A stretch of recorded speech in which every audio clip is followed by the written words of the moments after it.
তালতলিবাসী আমি ইদানিং লক্ষ্য করছি যে বিভিন্ন প্রতারণা বেড়ে গেছে। প্রতারক চক্র বিভিন্ন কৌশল অবলম্বন করে ফোনে বিভিন্ন মানুষকে ফোন দিয়ে বলতেছে আপনার ছেলেকে বা সহ ধরা পড়ছে। আমি ওসি তালতলি বলছি আপনার ছেলেকে বাঁচাতে হলে টাকা পয়সা পাঠান, বিকাশ নাম্বারে টাকা পয়সা পাঠান। এভাবে প্রতারক চক্র প্রতারণা করতেছে। এরপরে গত কয়েকদিন যাবৎ আরও এভাবে জানতে পারছি যে বিভিন্ন বিকাশ দোকানে বা পাবলিককেও বিভিন্ন ফোন দিয়ে বলতেছে যে আপনাদের, আমি ওসি তালতলি বলছি, আপনাদের অমুক লোককে আটক আছে, তাকে বাঁচাতে হলে আমার টাকা পাঠান, বিকাশে টাকা পাঠান। তাকে রাজনৈতিক মামলায় হয়রানি করছে, রাজনৈতিক মামলায় গ্রেপ্তার দেখানো হচ্ছে। এভাবে আর বিভিন্ন মানুষকে, নিরীহ মানুষকে প্রতারণা করতেছে। তা আমি আপনাদের কাছে, আমার মেসেজ হলো আপনাদের কাছে যে যদি কেউ এরকম প্রতারণা করে থাকে, বিভিন্ন নাম্বার থেকে ওসির নাম বলে টাকা পয়সা দাবি করে থাকে, আপনারা টাকা পয়সা দিবেন না। আপনারা ওসির নাম্বারে কল দিয়ে নিশ্চিত হবেন। ওসির সরকারি নাম্বার আছে, ওসির সরকারি নাম্বারে কল দিয়ে নিশ্চিত হবেন যে ওসি টাকা পয়সা দাবি করতেছে কিনা। ধন্যবাদ সবাইকে। সরকারি যে নাম্বারটা রয়েছে এই নাম্বারে ফোন দিবি কেমন করে, একটু নাম্বার একটু বলেন যদি। আমার সরকারি নাম্বার হলো 01320156306। এটা হলো ওসির সরকারি নাম্বার।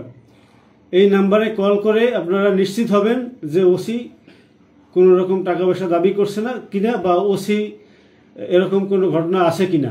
জনগণ বলতে পারে যে কারো পরিবারে যদি ফোন দেয় আসলে বিষয়টা সঠিক কিনা যাচাই বাছাই করে দেখার জন্য যদি কিছু বলতে। হ্যাঁ, দুজনের কাছ থেকেই পুলিশের পরিচয় দিয়ে তাদের সন্তানের কণ্ঠ নকল করে টাকা পয়সা চেয়েছে এবং কি সেই প্রতারণা ওসিদেরকেও ফোন দিয়ে আমার ওসির ফোন দিয়ে আমাকে একবার ফোন দিয়েছে। আমি ঢাকায় ট্রেনিং এ ম্যাজিস্ট্রেট অমুক বলছি, আপনার সাথে আমাদের নারী শিশুর সহকারী জজ স্যার কথা বলবেন।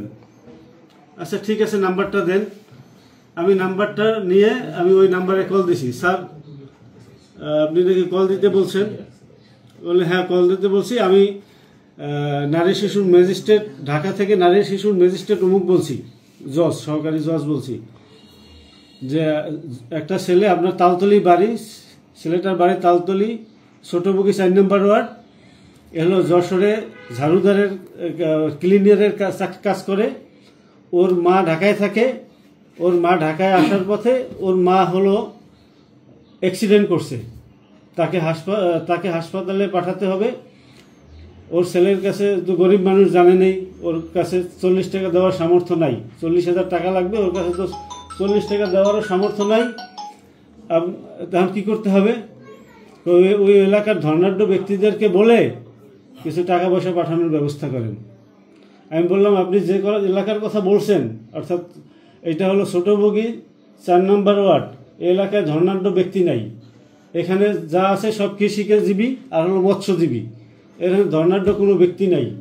আর চেয়ারম্যান মেম্বার, তাও তো আমি চেয়ারম্যান মেম্বারদের সাথে কথা বলে দেখতে পারি। কয় না, এই পরিস্থিতি তো চেয়ারম্যান মেম্বার তো আরও আছে দৌড়ের উপরে। আচ্ছা ঠিক আছে, পরে কথা বলছি। এই যে কথা বলে ফোন কাটছে। প্রতারক। আচ্ছা, একটা বিষয় জানা যাচ্ছে, সেটা হচ্ছে আপনার পরিবারকে যারা আপনার ভুয়োভাবে পরিচয় দিয়ে তারপর টাকা পয়সা চেয়েছিল, এই বিষয়ে আপনি কোনো আইনি পদক্ষেপ নিয়েছেন কিনা বা সেটা কত দূর ছিল? এ ব্যাপারে আমি নাম্বারগুলোকে লোকেশন নিয়েছি, নাম্বারগুলোর এনআইডি কার্ড সংগ্রহ করেছি।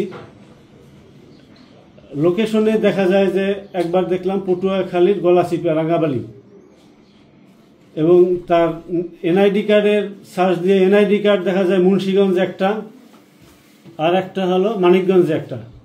একেবারে নিরীহ, যা একেবারে খুবই প্রত্যন্ত সহজ সরল মানুষ। এনআইডি কার্ডের ছবি দেখেই তো বোঝা যায় মানুষের যে কি অবস্থা।